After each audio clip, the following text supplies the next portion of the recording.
നമസ്കാരം, ഞാൻ സുമേഷ് പോട്ടൂർ. നെയ്യാർ ഡാം ഓണാഘോഷത്തിന്റെ 2ാം ദിവസമാണിന്ന്. കോട്ടായിക്കോണം രവീന്ദ്രൻ നായർ അവതരിപ്പിച്ച വിൽ കലാമേള. വേൽത്തമ്പി ദളവ എന്നാണ് കഥയുടെ പേര്. ഞങ്ങളൽപ്പം പോയി എത്താൻ, എന്നാലും ആ ഒരു 10 മിനിറ്റിന് ശേഷമുള്ള ആ വിൽ കലാമേളയുടെ കാഴ്ചകളാണ് ഈ വീഡിയോയിലൂടെ നിങ്ങളിലേക്ക് എത്തിക്കുന്നത്.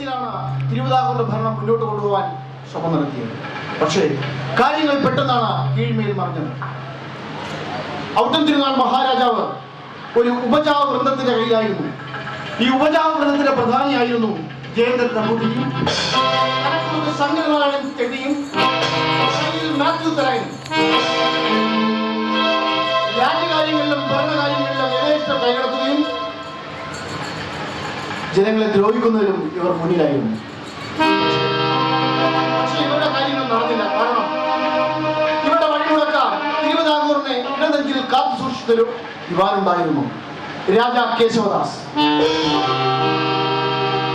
തങ്ങളുടെ സ്വാർത്ഥ താല്പര്യങ്ങൾക്കും പ്രവർത്തനങ്ങൾക്കും രാജാ കേശവദാസ് ഒരു തടസ്സമാണെന്ന് മനസ്സിലാക്കി ജയേന്ദ്രൻ ശങ്കരൻ നമ്പൂതിരിയും സംഘവും രാജാവിനെ തെറ്റിദ്ധരിപ്പിച്ച് രാജാ കേശവദാസിനെ വീട്ടുതടങ്കില്ല. അങ്ങനെ എനിക്ക് ഒരു ദിവസം അത് സംഭവിച്ചു. വീട്ടുതടങ്കിലായിരുന്നു രാജാ കേശവദാസ്. രാജാ കേശവദാസ് അന്തരിച്ചു.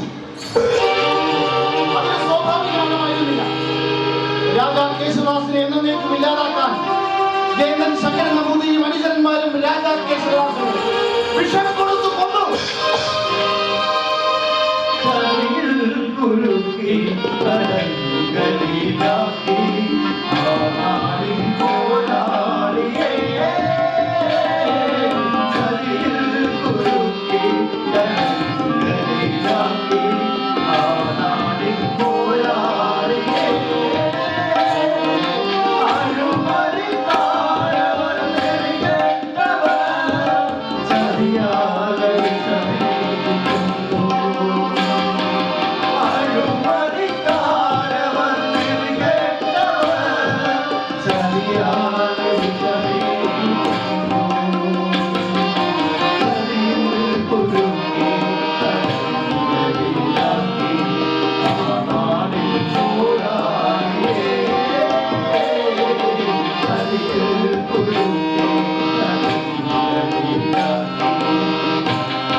രാജാ കേശവദാസിന്റെ മരണശേഷം തിരുവിതാംകൂറിന്റെ ദിവാസ്വപ്നം കടന്ന ആളുണ്ടായിരുന്നു.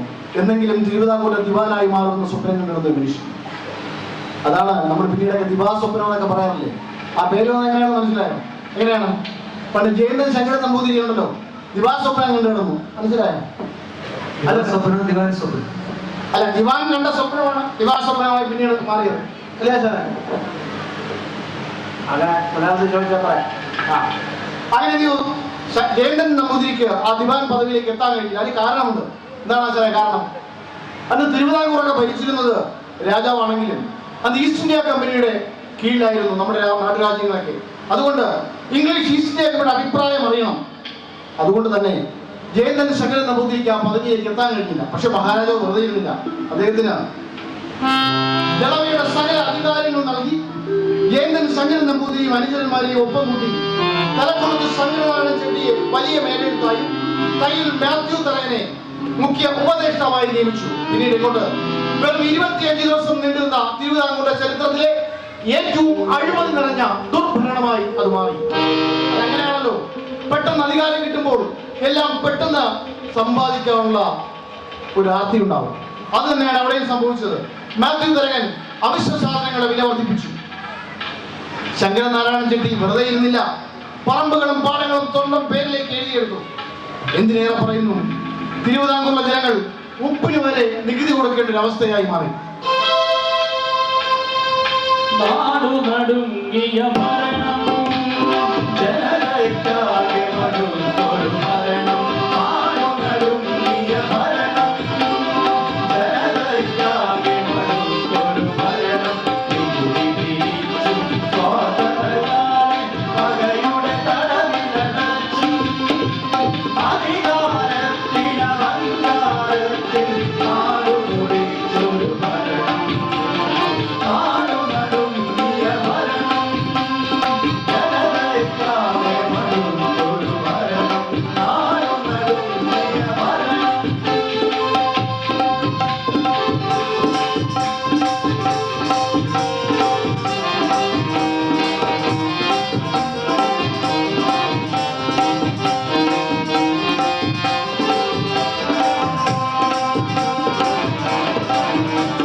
25-ാം നാൾ അതാ കൊട്ടാരത്തെ ലക്ഷ്യമാക്കി ഒരു പട വരികയാണ്.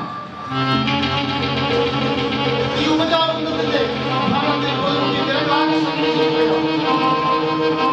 ആ പടയുടെ മുന്നിൽ ആ പട നയിച്ചുകൊണ്ട് ഒരു ധീര യോദ്ധാവ് തലക്കുളത്ത് തമ്പി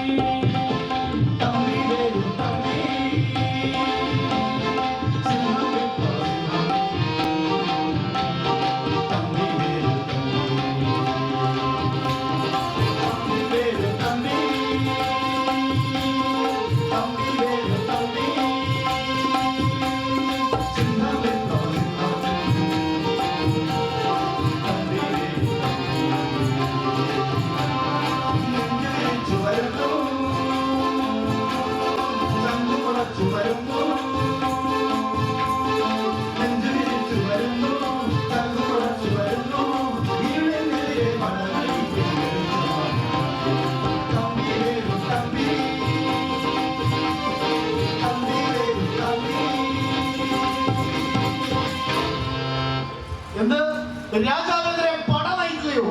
അതെ, രാജാവായാലും മന്ത്രിയായാലും ജനങ്ങളെ പ്രതിമുട്ടിച്ചാൽ അവർ പട നയിക്കുക തന്നെ ചെയ്യും. രാജാവ് നഗ്നനാണെന്ന് വിളിച്ചു പറയാൻ ഒരു കൊച്ചു കുട്ടിയെങ്കിലും വേണ്ടേ? പട കൊട്ടാരം വാതിലിൽ എത്തിക്കഴിഞ്ഞു.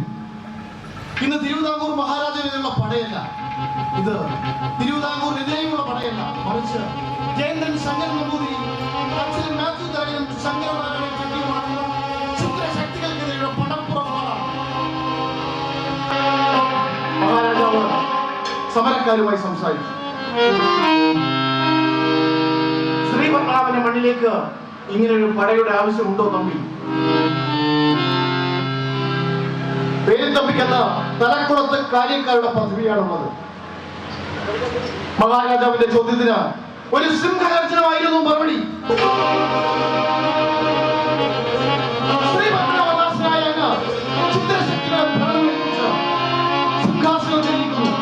അവർ രാജ്യം കണ്ടുപിടിക്കുന്നു, ജനങ്ങൾ പൊതിമുട്ടി. ഖജനാവ് നിറയ്ക്കാനായി കരവന്ന പേരിൽ പാവപ്പെട്ടവന്റെ അത്താഴത്തിൽ കൈയിട്ട് വാരുന്നു. കൊടുക്കാനും ഉപ്പിനും വരെ കരം കൊടുക്കേണ്ട അവസ്ഥ. ശബ്ദത്തിൽ ഇടിമുഴക്കമുള്ള വാക്കുകൾ കേട്ട് മഹാരാജാവ് വേൽത്തുമ്പിയും കൂടുന്നവരെയും സാധിക്കുന്നു.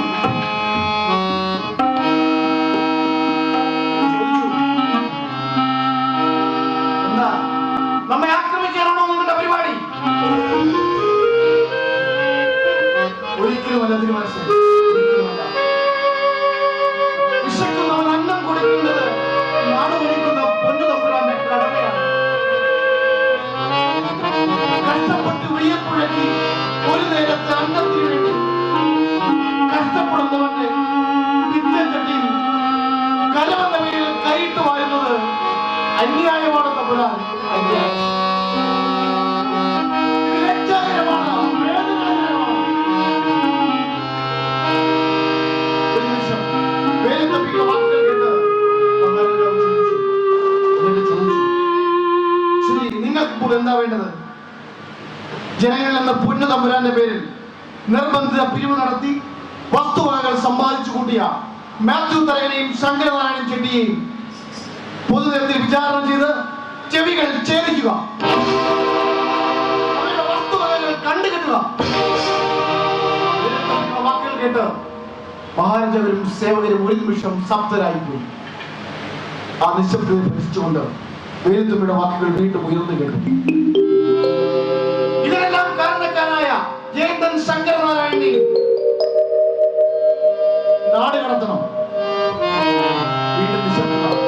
എല്ലാവരും പരസ്പരം നോക്കി. ആ ഉദ്യോഗജനകമായ അവസ്ഥയ്ക്ക് വിരാമം ഇട്ടുകൊണ്ട് വേലുത്തമ്പിയുടെ ശബ്ദം. മഹാരാജാവിന്റെ വിശ്വസ്ത പാത്രങ്ങളായി ഇവർ മൂവരും അങ്ങയോടും ഈ നാടിനോടും കാണിച്ചത് വലിയ കൊടും ചതിയാണ്, രാജ്യദ്രോഹമാണ്. എല്ലാവരും എന്തു പറയണമെന്നറിയാതെ, എന്ത് ചെയ്യണമെന്നറിയാതെ അന്തിച്ചു നിൽക്കുകയാണ്.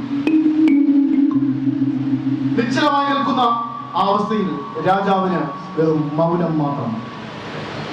കഴിയാതെ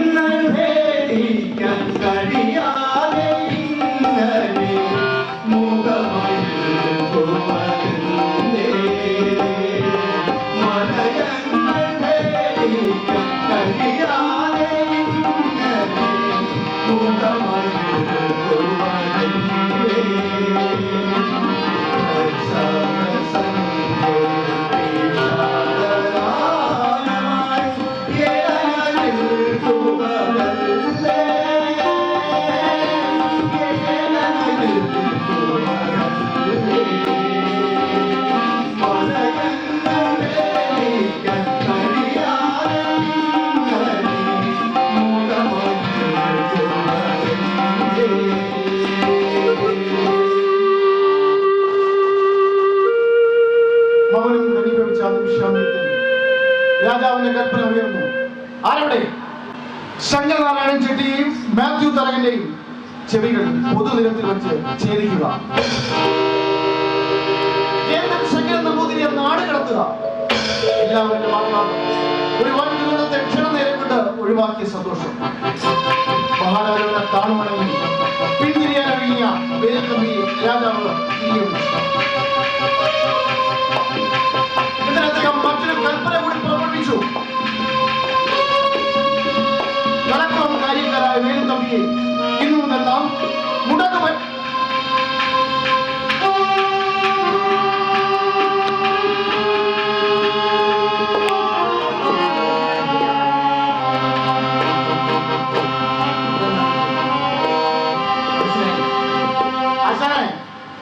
ഞാൻ പലവട്ടം പറഞ്ഞിട്ടുണ്ട്. ഞാൻ പറയുന്നുണ്ട് തോക്കിനകത്ത് വെടിവെക്കരുത്. മനസ്സിലായല്ലോ? അപ്പൊ എന്ത് ചെയ്തു? വേലുത്തമ്പി എന്ത് ചെയ്തു? കൊട്ടാരം കാര്യക്കാരായിട്ടല്ല, പകരം മുളക് മടിശീല കാര്യക്കാരായി നിയമിച്ചു.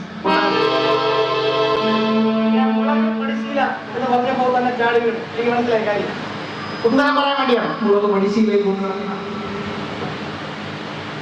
മുളക് മടിശീല കാര്യക്കാർ എന്ന് വെച്ചാൽ മുളക് മടിശീലയിൽ കൊണ്ടുവെക്കുന്ന ആളല്ല, കൊട്ടാരത്തിലെ ധനകാര്യ മന്ത്രി, സാമ്പത്തിക ഇടപാടുകൾ നടത്തുന്ന ആളുകളാണ് മുളക് മടിശീല കാര്യക്കാർ.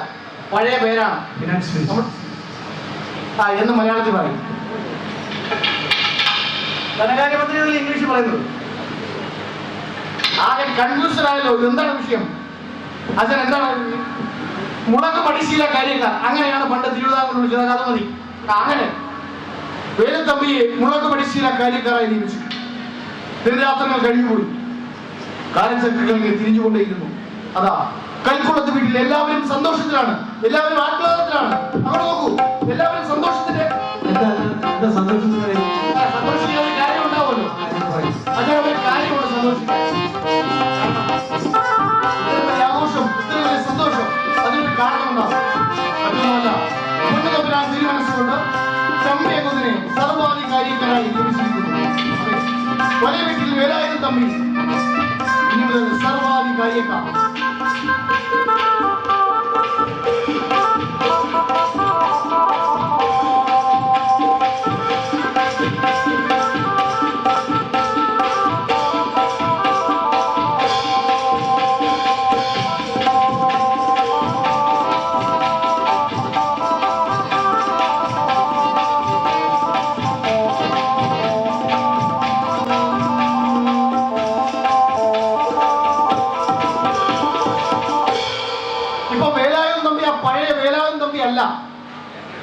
ആ പഴയ 20 വയസ്സുകാരനല്ല എന്ന് സാരം. ജ്വലിക്കുന്ന കണ്ണുകൾ, വീര്യം മുട്ടി നിൽക്കുന്ന മുഖം, നീണ്ട കൃതാവ്, ചുരുക്കി പറഞ്ഞാൽ ഒരു സിംഹ പൗരുഷം എന്ന് പറയും. അതാ വേലുത്തമ്പി സർവാധികാരിയാകാൻ കൊട്ടാരത്തിൽ യാത്രയാവുകയാണ്. കുടുംബ പരവതയെ തൊഴുതു വണങ്ങി പെറ്റപ്പയുടെ കാൽക്കത്തോട് അനുഗ്രഹമാണ് ആ യാത്ര അത് ആരംഭിച്ചിരിക്കുന്നു.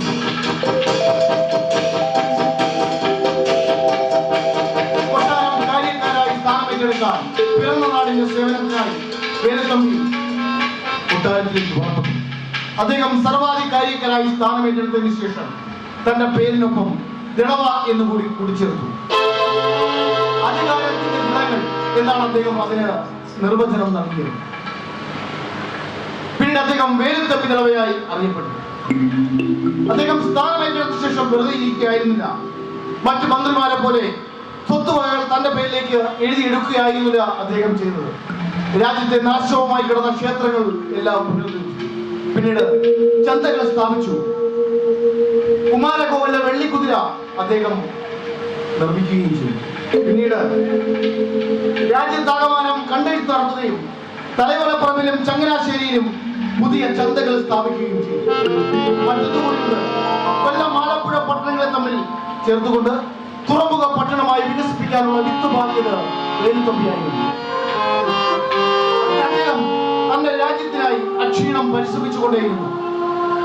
പുതുമണമുള്ളൊരു കാറ്റു വരുന്നേ കാറ്റത്തിന്റെ ധമേറി, പുതുമണമുള്ളൊരു കാറ്റു വരുന്നേ കാറ്റത്തിന്റെ ധമേറി, തുരിപുരമായ ഒരു വികസനമായ തുരിപുരമായ ഒരു വികസനനായകനവരുടെ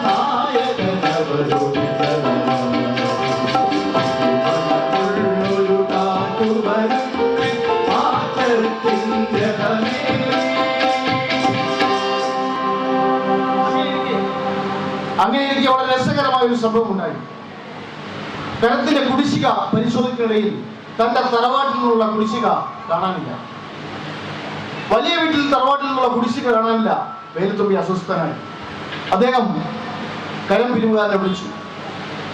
അദ്ദേഹത്തോട് ചോദിച്ചു, എന്തുകൊണ്ടാണ് വലിയ വീട്ടിലെ കരം ഇവിടെ കാണാത്തത്?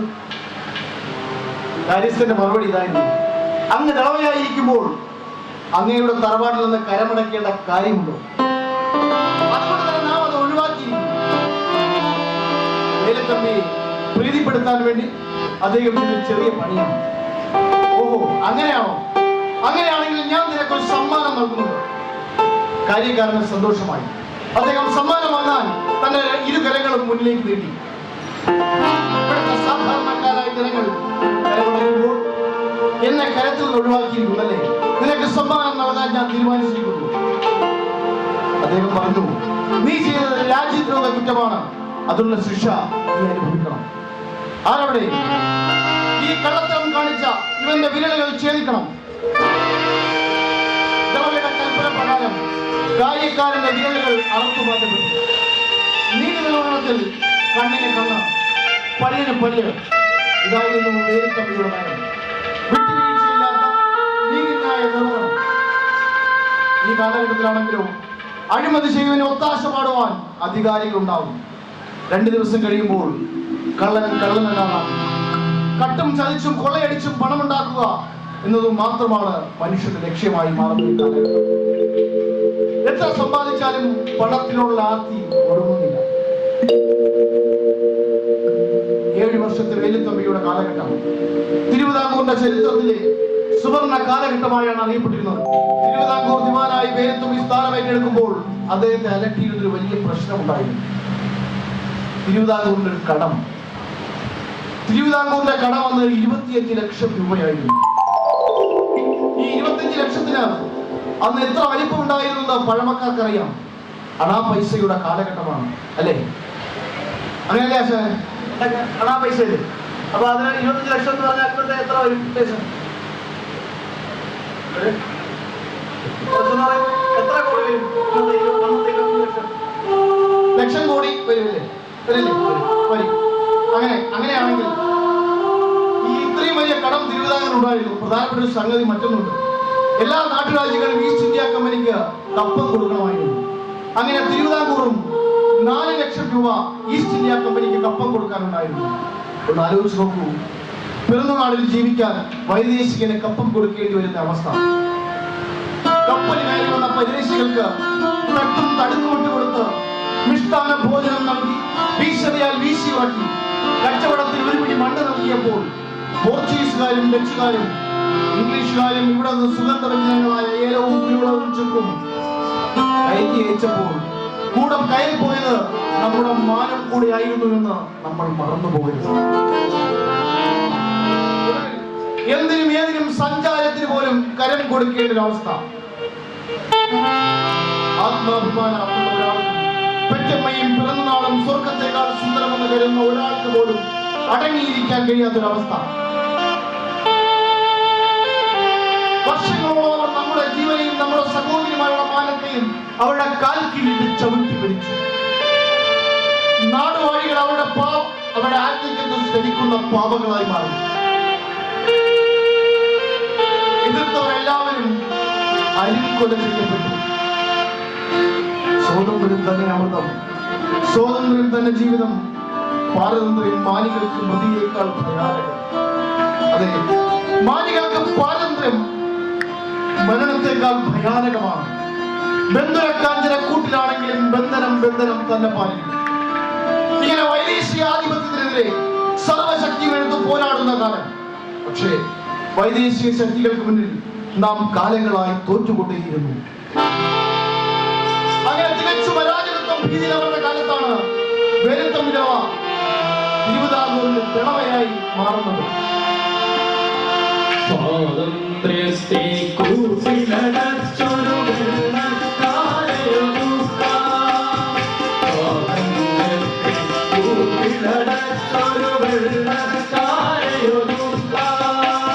നാടിനെയാകെ കൊള്ളയടിക്കും കള്ളന്മാരെയൊതുക്കാൻ, നാടിനെയാകെ കൊള്ളയടിക്കും കള്ളന്മാരെയൊതുക്കാൻ കൂട്ടിലടച്ചൊരു വെള്ളക്കാരെയൊതുക്കാൻ.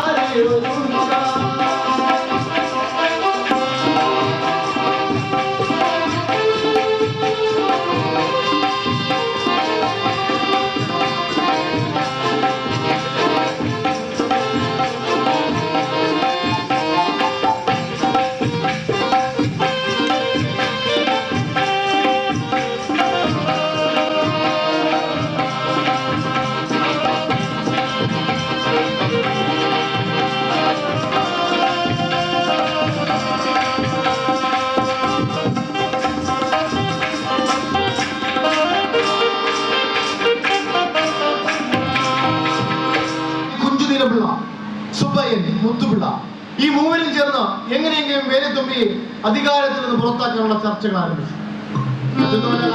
അധികാരമോ ഇന്നത്തെ പോലെ തന്നെ അന്നും അത് വളരെ കൂടുതലായി ഉണ്ടായിരുന്നു.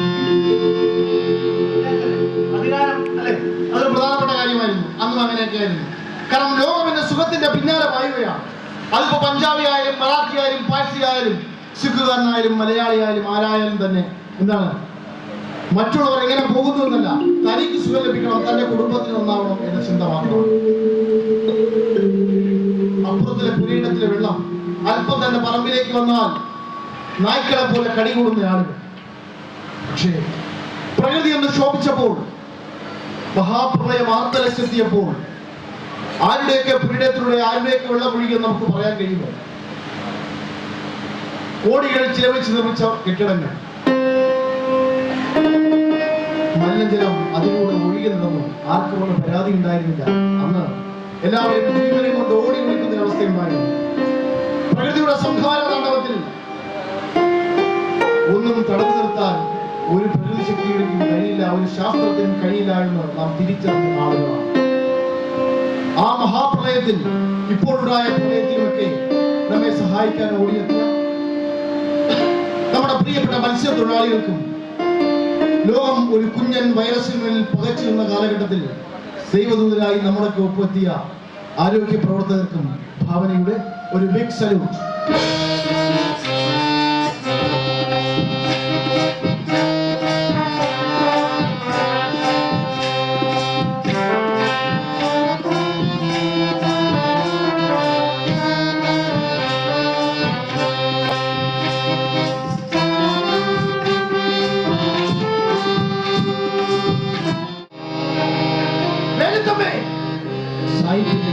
ഉച്ചത്തിലായിരുന്നു. അല്ല, വലിയ വീട്ടിലെ ചെമ്പകരാമൻ വേലുത്തമ്പി അങ്ങനെ വിളിക്കണം. തിരുവിതാംകൂർ ഭരിക്കും പൊന്നു തമ്പുരാന്റെ പ്രതിനിധിയായിക്കൊണ്ട് ശ്രീ പത്മനാഭനാണ് ഈ വേലുത്തമ്പി ആണയിടുന്നു. ഈ നയാ പൈസ തിരുവിതാംകൂറിന്റെ മണ്ണിൽ നിന്നും കമ്പനിയുടെ ഖജനാവിലേക്ക് എത്തില്ല.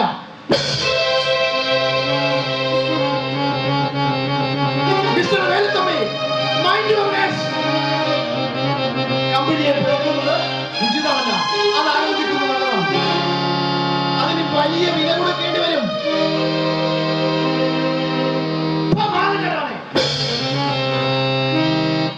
ഭയപ്പെടുത്തുന്നു നീ ഒരു യാചകനെ പോലെ അന്നം ചോദിച്ചെത്തി ഭിക്ഷ യാചിച്ചിട്ട് വയറ് നിറഞ്ഞപ്പോൾ അന്നം തന്ന കൈക്ക് തന്നെ കൊത്തുന്നു. ഇത്തരം ഭിക്ഷനായിക്കായി എനിക്ക് പണ്ടേ ഇഷ്ടമല്ലാത്തതാണ്. പക്ഷേ സഹിച്ചു. പൊന്നു തമ്പുരാനെ ഓർത്ത്, തിരുവിതാംകൂറിലെ പട്ടിണി പാവങ്ങളായ പാവങ്ങളെ ഓർത്ത്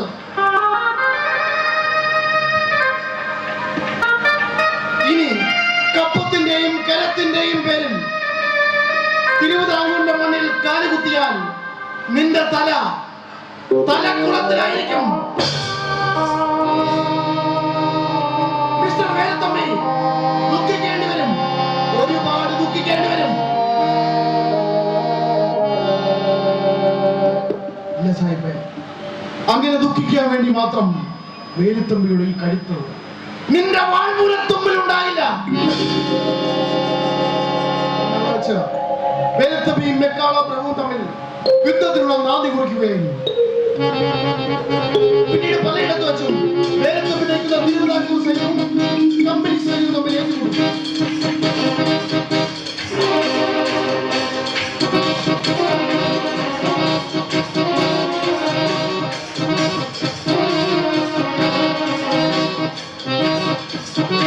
ഇംഗ്ലീഷ് ഈസ്റ്റ് ഇന്ത്യ കമ്പനിയോട് പോരാടണമെങ്കിൽ കൂടുതൽ സൈന്യവും സന്നാഹങ്ങളും വേണോ മനസ്സിലാക്കിയ വേലുത്തമ്പി ദേശാന്തരം സഞ്ചരിച്ച യുവാക്കളെ കൂട്ടി പടയൊരുക്കം തുടങ്ങി.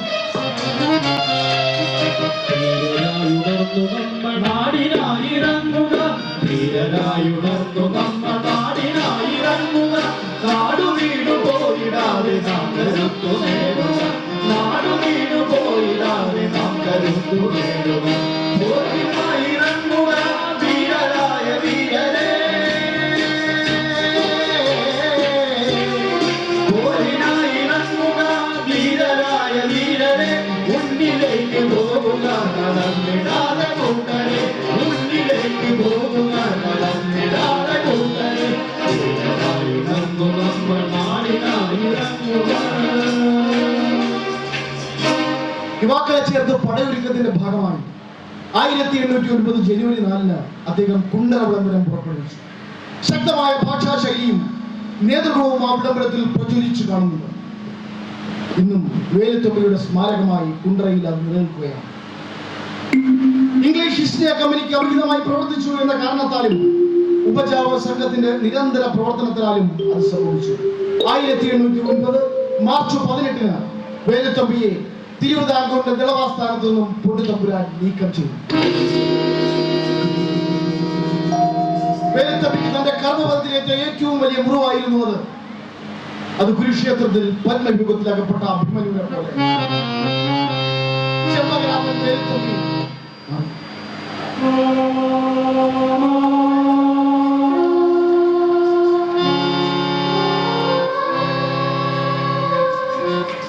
നീരും നെറിയുമാ നാടിനെ കാത്തവൻ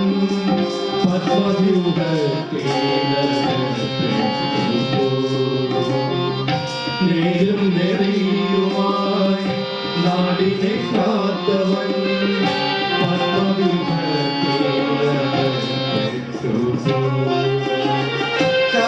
കർമ്മപദത്തിൽ മുറിവേറ്റു വീണവൻ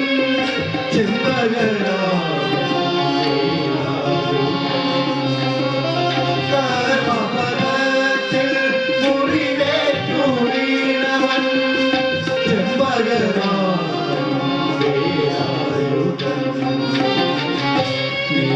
നെറിയുമായി നാടിനെ കാത്തവൻ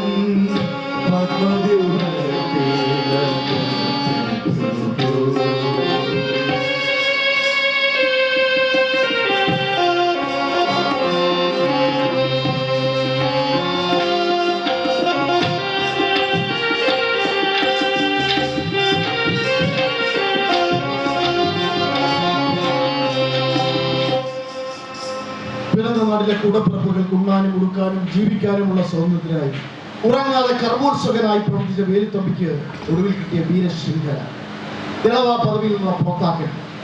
പൊന്നുതമ്പുരാനും സഹപ്രവർത്തകരും കൈവിട്ട വേലായുധം തമ്മിൽ പിന്നീട് അങ്ങോട്ട് ഒറ്റയാൾ പോരാട്ടത്തിന്റെ ആൾ രൂപമായി മാറി.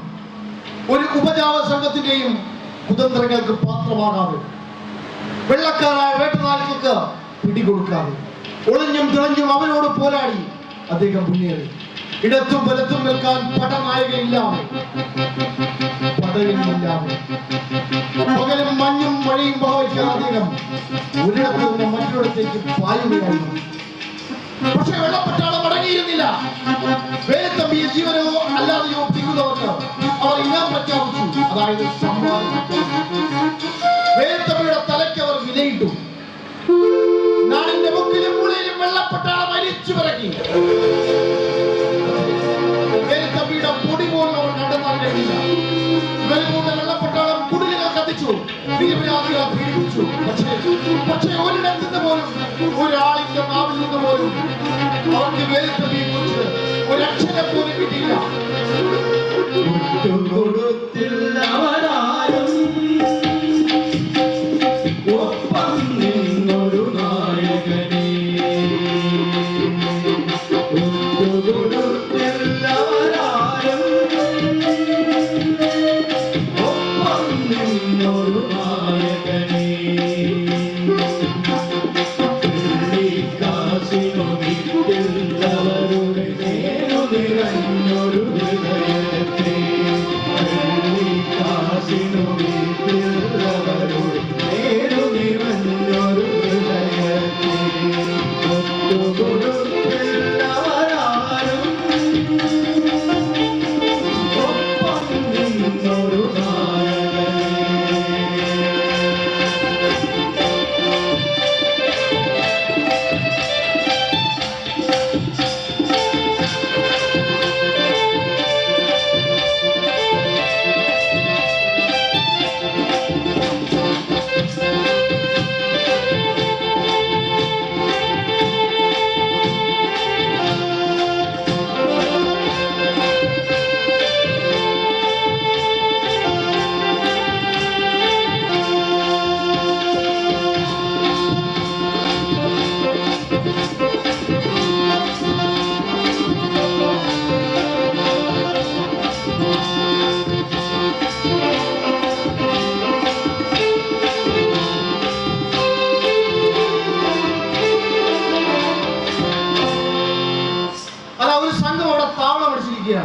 അത് വ്യക്തമായി കാണാം. അത് മെക്കാളെ പ്രഭുവും സംഘവുമാണ്. അവർ വേലായുധത്തമ്പിയെ തിരഞ്ഞു നടക്കുകയാണ്. അവർ വിശ്രമിക്കുകയാണ്. വേലുത്തമ്പി എങ്ങനെ കൊടുക്കാമെന്നാണ് അവരുടെ ചിന്ത. ആ മെക്കാളെ പ്രഭു രോഷാകുലനാണ്. അന്ന് വെള്ളപ്പട്ടാളത്തിൽ കൂടുതലും തിരുവിതാംകൂറുകാരാണ്. അതുകൊണ്ട് തന്നെ അദ്ദേഹത്തിന്റെ ക്ഷോഭം മുഴുവൻ ആ തിരുവിതാംകൂർ പട്ടാളക്കാരോടാണ്. വേലുത്തമ്പിയുടെ അക്ഷത്തെ എങ്ങനെ പിടിച്ചു കെട്ടാം അതിനുള്ള തന്ത്രങ്ങൾ മെനയുകയാണ് മെക്കാൾ.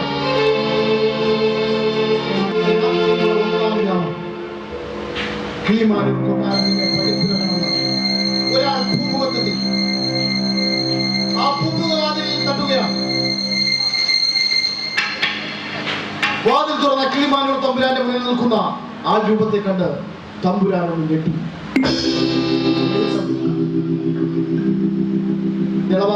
അങ്ങ് തിരുമനസ്, എന്റെ രക്തം കുടിക്കാൻ പലന്ത്രീസ് നായ്ക്കൾ എന്റെ പിന്നാലെയുണ്ട്. എങ്ങും എവിടെയും ചാരന്മാരാണ്. എന്തെയോ പറയാൻ തമ്പുരാനെ കൈകൊണ്ട് വിലക്കിക്കൊണ്ട് പറഞ്ഞു, ഒരു രക്ഷാകവചവും ഒരുക്കുണ്ടാവുന്ന ഒരിക്കലും നാളെ വെള്ളപ്പട്ടാളം ഈ കൊട്ടാരം ആക്രമിച്ചേക്കാം. അതുകൊണ്ട് വന്ന കാലത്ത് തന്നെ തിരിച്ചു പോവുകയാണ്. അതുകൊണ്ട് ഞാൻ തിരിച്ചു പോകുന്നതിന് മുമ്പ് ഈ ഉടവാൾ ഇവിടെ ഭദ്രമായി വെക്കണം. ഒരിക്കലും വെള്ളപ്പട്ടികൾക്ക് നമ്മെ ജീവനോടെ കിട്ടില്ല. തമ്പുരാൻ ആ മുഖത്തേക്ക് സൂക്ഷിച്ചു നോക്കി. വേട്ടയാടപ്പെടുമ്പോഴും ആ മുഖത്തെ വീര്യവും ആത്മാഭിമാനത്തിനും ഒട്ടും കുറവുണ്ടായിരുന്നില്ല. ഉറയിൽ നിന്ന് ഉടവാൾ വലിച്ചു. അവസാനമായി അതിലേക്കൊന്ന് നോക്കി.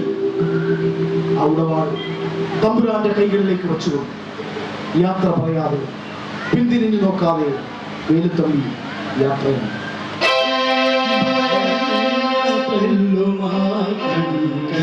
നോക്കുവിൻ കുമ്പിടാതഭിമാന ശിരസും ഭയമില്ല തെല്ലുമാ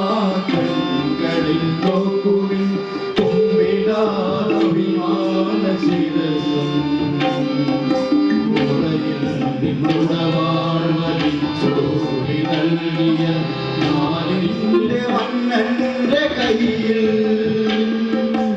ഉടയിൽ നിന്നുടവാഴ്വലിച്ചോടി നൽകിയ നാടിന്റെ മന്നന്റെ കയ്യിൽ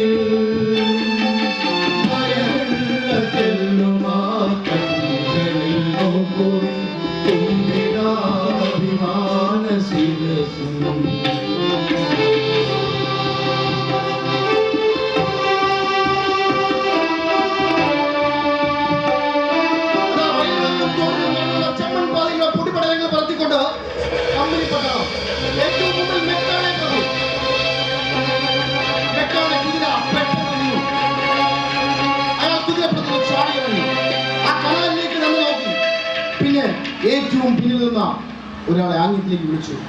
വാട്ട് ഈസ് ദിസ്? എന്താണിത്? അപ്പോഴാണ് അയാൾ ആരോ സദ്യ കഴിച്ച ശേഷം ഉപേക്ഷിച്ചു പോയ 2 തൂശിനിലകൾ. ഇത് 2 വിശേഷമതിലേക്ക് അയാളോട് സാഹിബ് പറഞ്ഞു, ഈ പ്രദേശത്ത് ഇങ്ങനെ സദ്യ കഴിക്കാൻ പറ്റിയ അതിഥികൾ ആരാണ്?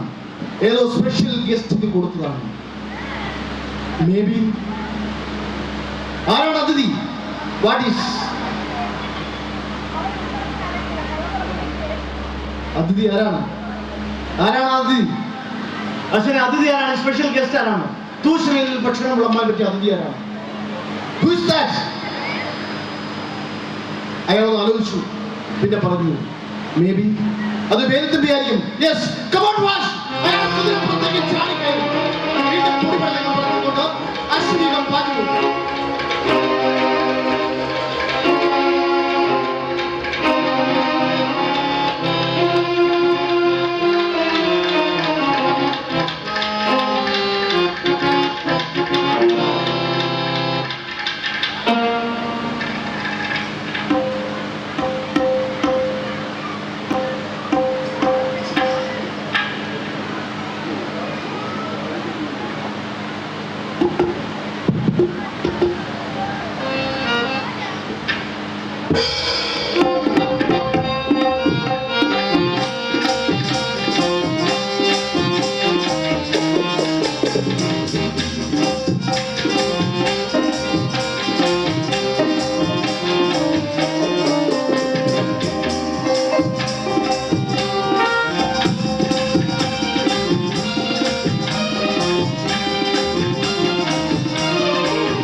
തെക്കൻ ദേശത്ത് മണ്ണടി എന്നൊരു ഗ്രാമമുണ്ട്.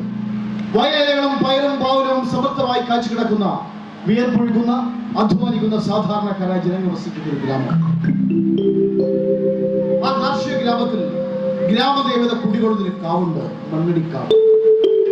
പകൽ സമയത്ത് പോലും ഒറ്റയ്ക്കാരും കടന്നു ചെല്ലാൻ ധൈര്യം കാണിക്കാത്ത മണ്ണടിക്കാവിനുള്ളിൽ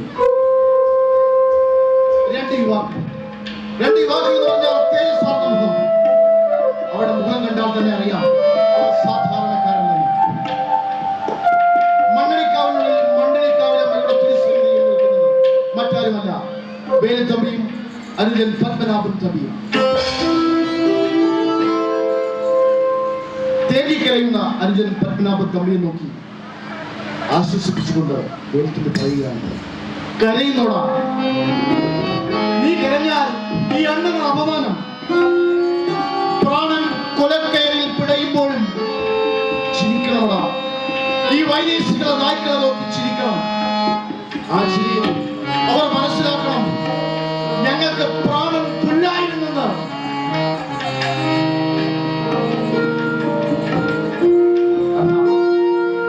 അമ്മ ഒരു ദീർഘശ്വാസം വഹിച്ചുകൊണ്ട് പറഞ്ഞു, അമ്മയോട് പറയുക, പെറ്റമ്മയും പിറന്ന നാടും അമ്മയുടെ വേലായുധന് പ്രാണനേക്കാൾ പ്രിയതരമായിരുന്നത്.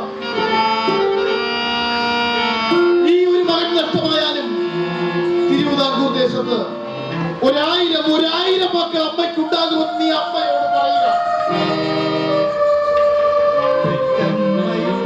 പിറന്ന നാടും സ്വർഗത്തിനോളം മഹത്തരം തമ്പിക്ക് പെറ്റമ്മയും പിറന്ന നാടും സ്വർഗത്തിനോളം മഹത്തരം തമ്പിക്ക് പ്രാണനേക്കാളും പ്രിയങ്കരം തമ്പിക്ക് നാടിന്റെ മക്കളും പോരാട്ട വീര്യവും പ്രാണനേക്കാളും പ്രിയങ്കരം തമ്പിക്ക് നാടിന്റെ മക്കളും പോരാട്ട വീര്യവും പെറ്റമ്മയും പിറന്ന നാടും.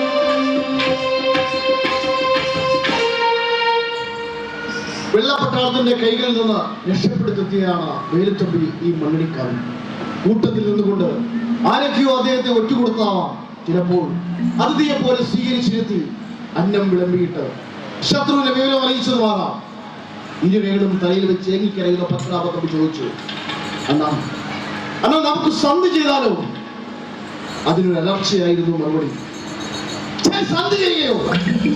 ഈ വെള്ളപ്പട്ടികളുമായി അന്വേഷണത്തിൽ ഏർപ്പെട്ട് അവന്റെ കാലത്ത് ജീവിക്കുന്നതിനും ഭേദം മരണമാണെന്നിയ. ജനിച്ച ദേശത്ത് അന്യനെ കപ്പം നൽകി ജീവിക്കാൻ നിനക്ക് നാണമില്ലേ? ഇതുപോലെ 1000 പേരുടെ നിണം ഈ മണ്ണിൽ വീഴേണ്ടി വരും. എങ്കിലും ഒരു നാൾ സ്വാതന്ത്ര്യം ലഭിക്കുക തന്നെ ചെയ്യും. ആരും മണ്ണും മാനവും കവർന്നെടുക്കാൻ വരാത്ത ആത്മാഭിമാനത്തോടെ ജീവിക്കാൻ കഴിയുന്ന ഒരു കാലം ഇവിടെ വരും. പെട്ടെന്ന് അകലെ നിന്നും കുതിരക്കുളമ്പടിയുടെ ശബ്ദം അടുത്തടുത്ത് വരികയാണ്.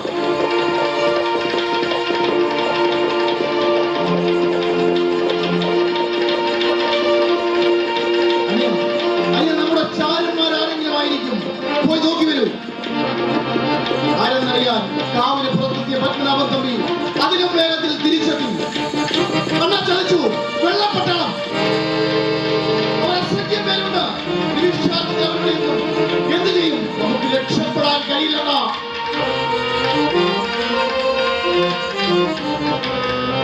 വേലുത്തമ്പി തന്റെ അരിയിൽ നിന്നും തന്റെ സന്തത സഹചാരിയായ കടാര വലിച്ചു.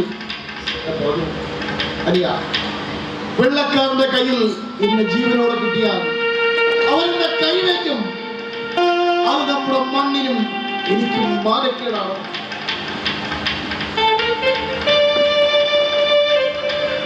പിന്നെ എന്ത് ചെയ്യാൻ പറ്റുള്ള? ആ വെള്ളപ്പട്ടികളുടെ കൈകൊണ്ട് മരിക്കുന്നതിന് ഭേദം നീ എന്റെ പ്രാണൻ എടുക്കുന്നതാണ്. ജീവനോടെ എന്നെ പിടിച്ചില്ലെങ്കിൽ വിചാരണ ചെയ്ത് പുള്ളി കുത്തി കഴുതപ്പുറത്തേക്ക് അവരുടെ കൊല്ലാക്കുല ചെയ്യും. മരിക്കാതെ എനിക്ക് ഭയമില്ല, മരണത്തെ പേടിയുമില്ല. പക്ഷെ ഒരു വൈദേശിക താഴ്മ കൈകളാൽ എന്റെ ജീവിതം അവസാനിപ്പിക്കേണ്ടി വന്നാൽ അത് നമ്മുടെ നാടിന് മാനക്കേടാണ്. നീ ആ മാനക്കേട് അതുകൊണ്ട് കുത്തി ഇറക്കുക ഈ കടാര അണ്ണന്റെ നെഞ്ചിൽ.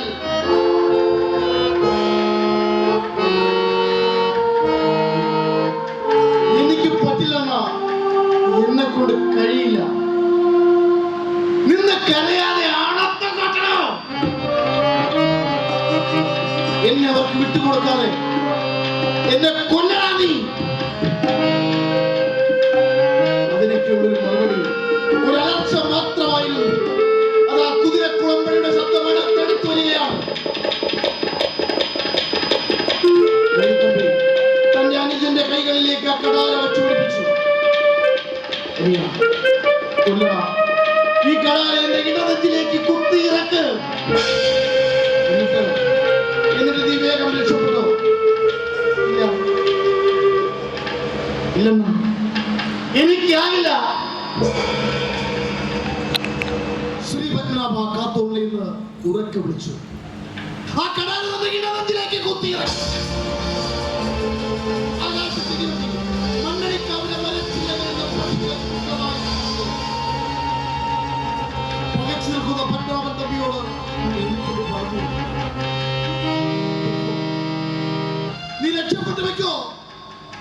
തമ്പുരാനോട് പറയുക, പൊന്നു തമ്പുരാനോട് പറയുക, വേലുത്തമ്പിയുടെ ജീവനും തിരുവിതാംകൂറിന് വേണ്ടി മാത്രമായിരുന്നു.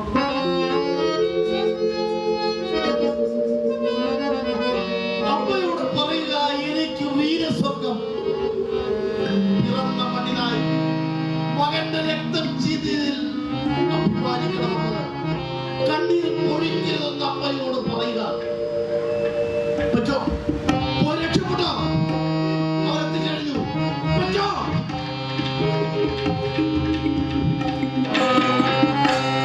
കമ്പനി പട്ടാളം കാവലിനുള്ളിലേക്ക് ഇരച്ചു കയറി. പക്ഷെ അവർക്ക് വേലുത്തമ്പിയുടെ ജീവനത്തെ ഉടൽ മാത്രമേ ലഭിച്ചിട്ടുള്ളൂ. ജീവൻ വിട്ടകന്നപ്പോഴും ആ മുഖത്തെ ക്രൗര്യം ഒരു ഭയപ്പെടുത്തി.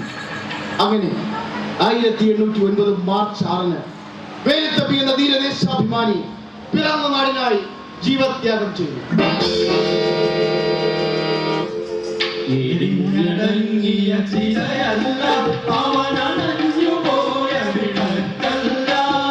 എരിഞ്ഞടങ്ങിയ ചിരയല്ല അവനണഞ്ഞു പോയ വിളക്കല്ല. പിറന്ന നാടിൻ ഉണർത്തുപാടിൽ മനക്കരുത്തിൻ വരികളവൻ. പിറന്ന നാടിൻ ഉണർത്തുപാടിൽ മനക്കരുത്തിൻ വരികളവൻ. മാപ്പു പറഞ്ഞ മനസ്സല്ല അവൻ തോറ്റു മടങ്ങിയ ഗുണലല്ല. മാപ്പു പറഞ്ഞ മനസ്സല്ല അവൻ തോറ്റു മടങ്ങിയ ഗുണലല്ല. തിരിഞ്ഞടങ്ങിയ ചിതയല്ല അവനണഞ്ഞു പോയ വിളക്കല്ല. പക്ഷെ മരിച്ചിട്ടും ഒടുങ്ങാത്ത വെള്ളക്കാരന്റെ പക. വേലുത്തമ്പിയുടെ ജീവനറ്റ ഉടൽ അവർ തിരുവനന്തപുരത്ത് കണ്ണമൂലക്കുന്നിൽ കൈവെക്കി. കണ്ണമൂലക്കുന്നിൽ ആ ജീവനറ്റ ഉടൽ തൂങ്ങിയാടിയത് 7 ദിവസം. മലയാളം കണ്ട ഏറ്റവും വലിയ ധീരദേശാഭിമാനിയും വൈദേശിക ആധിപത്യത്തിനെതിരെ സന്ധിയില്ലാ സമരം ചെയ്ത ധീരനായകനുമായിരുന്നു വേലുത്തമ്പി. സത്യത്തിനും ധർമ്മത്തിനും നീതിക്കും വേണ്ടി നിലകൊണ്ട പുരുഷ സിംഹമാണ് മണ്ഡലിക്കാവിലെ ഭഗവതിക്ക് മുന്നിൽ പിണഞ്ഞത്. പിന്നീട് എത്രയോ കാലം കഴിഞ്ഞ് എത്രയോ വീരന്മാരുടെ രക്തം ചിന്തി നേടിയതാണ് നമ്മുടെ ഈ സ്വാതന്ത്ര്യം. പക്ഷേ വൈദേശിക ആധിപത്യത്തിനെതിരെ ഒറ്റയാനായി പോരാടിയത്, തനിക്ക് പറയാനുള്ളത് മഹാരാജാവിന്റെ മുന്നിൽ പോലും പറയാൻ ധൈര്യം കാണിച്ച ചങ്കുറപ്പുള്ള ആണെഴുത്തരായിരുന്നു തലക്കുളത്ത് വലിയ വീട്ടിൽ ചെമ്മകരാമൻ വേലുത്തമ്പി എന്ന വേലുത്തമ്പി ദളവ. എന്ന പദം അദ്ദേഹം അലങ്കാരത്തിനായി കൊണ്ടു നടന്നതല്ല, പകരം നിസ്വാർത്ഥ സേവനത്തിന്റെ ഒളിമങ്ങാത്ത മുദ്രയായിരുന്നു അത്. കേവലം 7 വർഷം മാത്രമാണ് അദ്ദേഹം ദളവയായിരുന്നത്. ആ കാലഘട്ടത്തിൽ തനിക്ക് ചെയ്യാൻ കഴിയുന്നതെല്ലാം തന്നെ കൊണ്ട് ചെയ്ത് അതിലപ്പുറവും ഈ നാടിന് വേണ്ടി ചെയ്തിട്ടാണ് അദ്ദേഹം യാത്രയായത്. ഇന്നും കിളിമാനൂർ കൊട്ടാരത്തില് ഭദ്രമായി സൂക്ഷിച്ചിരിക്കൊണ്ട് വേലുത്തമ്പിയുടെ ഉടവാൾ. ആ ഉടവാൾ കാത്തിരിക്കുന്നുണ്ടാവാം തന്റെ യജമാനന്, ഇനിയും തിരിച്ചു വരാത്ത തന്റെ യജമാനന്. എരിഞ്ഞടങ്ങിയ ചിരയല്ല അവനണഞ്ഞു പോയ വിളക്കല്ല. എരിഞ്ഞടങ്ങിയ ചിരയല്ല അവനണഞ്ഞു പോയ വിളക്കല്ല. പിറന്ന നാടിൻ ഉണർത്തുപാടിൽ മനക്കരുത്തിൻ വരികളവൻ.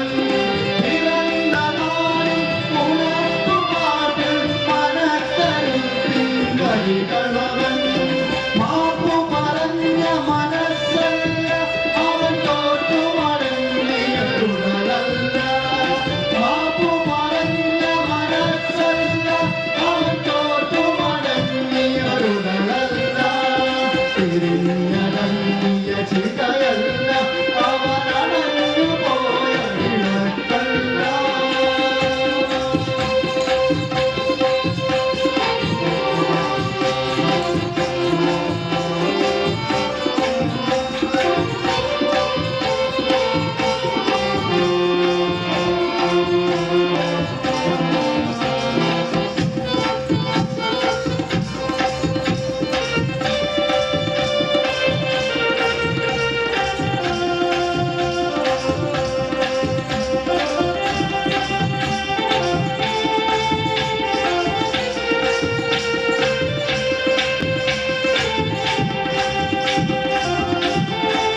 ബാൻഡ് ശ്രീ കോട്ടിയപ്പണം രവീന്ദ്രൻ നായർ നയിച്ചുകൊണ്ടിരുന്ന തിരുവനന്തപുരം ഭാവനയുടെ വിൽക്കലമേള വേദിയിൽ പൂർണ്ണമായിരിക്കുകയാണ്. പ്രിയമുള്ളവരെ, ഈ വർഷത്തെ ഓണം വാരാഘോഷത്തോടനുബന്ധിച്ച് ഇന്ന് ഈ വേദിയിൽ തിരുവനന്തപുരം ഭാവനയ്ക്ക് ഒരു വിൽക്കലമേള അവതരിപ്പിക്കുവാൻ അവസരമുണ്ടാക്കി തന്ന കള്ളിക്കാട് ഗ്രാമപഞ്ചായത്ത് ഭരണസമിതി അംഗങ്ങൾക്കും ആഘോഷ കമ്മിറ്റി അംഗങ്ങൾക്കും അതുപോലെ തന്നെ ഇത്രയും സമയം ഈ വിൽക്കലാമേള ആസ്വദിച്ചുകൊണ്ടിരുന്ന കലാ ആസ്വാദകർക്കും അതോടൊപ്പം പരിപാടിയുടെ തുടക്കം മുതൽ അവസാനം വരെയും ശബ്ദ പ്രകാശ നിയന്ത്രണം നൽകി ഞങ്ങളെ സഹായിച്ചു കൊണ്ടിരുന്ന പ്രിയ സുഹൃത്തുക്കൾക്ക് തിരുവനന്തപുരം ഭാവനയുടെ നന്ദിയും കടപ്പാടും അറിയിച്ചുകൊണ്ട് ഈ പരിപാടി ഇന്ന് വേദിയിൽ പൂർണ്ണമായിരിക്കുകയാണ്.